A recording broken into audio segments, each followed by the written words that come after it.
Wasiza otya omulungi ampuliriza weebale kwekumira ku Pregen Media TV gwe atanabako subscribinga kankusabe ogende mu maaso okikole mu bwangu nnyo nsobole okwongerayo amawulire gaffe ag'entertainment ssaako n'ago aga sports gasange ku pregenmedia.com wali amawulire malungi ate era amanyuvu ennyo g'otasaanye kulabika nga muganda wange mwannyinaze ogenda mu maaso osubwe kulika obukette kutumiddeko gwe eyeekumidde Dubai, Qatar, Saudi Arabia, Oman yonna gye musinzira okulabika nga muweesikumira ku Pregen Media TV ate era nga mutuwuliriza mbabuzaako mukyebaliko gye mutuusaako engalo. Njagala okukutegeeza ate era okugamba nti kirabika nga Uganda abagitunze mu mikono gy'Abayindi. Lwaki ate kino kibaddewo kitya? Omukulu pulezidenti w'eggwanga Yoweri Kaguta Museveni akkiriza Abayindi okulabika nga babeerera ddala bannayuganda babe batyo bateekebwe mu constitution babeerewo ebbanga ggwanvu kubanga bo babaddewo akaseera kawanvu nnyo. Ate era yageze maaso n'ategeeza nti bano Abayindi balina kinene nnyo kye bakoze mu Uganda mu ngeri y'okulabika nga baleeta enkulaakulana mu Uganda. Bw'atyo yagenze maaso n'abakkiriza n'agamba Abayindi mubeere bannayuganda n'abawa obutuuze okulabika nga bali baana ba mu nju ya mu Uganda muno ddala. Bw'atyo omukulembeze w'eggwanga we yageze maaso n'ategeeza mbu ekikolwa kya Idi Amin mu 1972 okugenda maaso n'okulabika nga agoba Abayindi mu ggwanga lyettu Uganda, kino ekikolwa kye yakola kyali kya bugwagwa nnyo.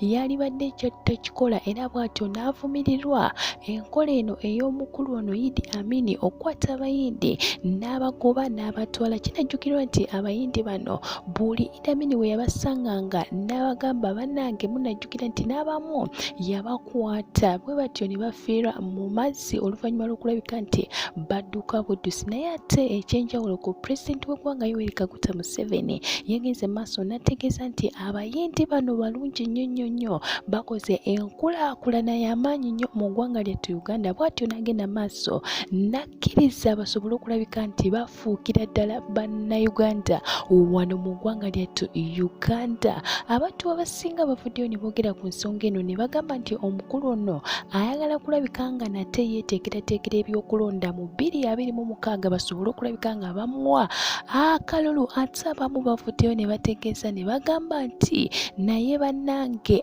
bagenda kulabika nga nate era batutunda mu mikono gy'Abayindi oba abantu abamu ab'enjawulo abavudde ebweru nga tetumanyi. Kinajjukirwa nti Entebbe airport nayo ebadde mu katogo kamwako ak'okulabika nga nate era kigambibwa nti Abachina bandijeddiza airport yaffe. Naye ate tavudde ku ekyo, ageze maaso ate era n'agamba nti nedda Abayindi leka bafuuke bannayuganda babeerere ddala mu ggwanga lyattu kubanga baluddemu babaddemu ebbanga ddene. Ensonga eno ebadde ku mmeeza nga bagiteesaako akaseera kawanvu nnyo ddala nga bagenda maaso n'okulabika nti bateesa ku nsonga eno basobole okulabika nga Abayindi nabo babawa obutuuze. Kyaddaki omukulu ono pulezidenti w'eggwanga Yoweri Kaguta Museveni saako n'abakwasaganya ensonga zineno batudde wansi ne basobola okulabika nga nate era bakkiriza baneno Abayindi okulabika nga bateekebwa mu constitution ya Uganda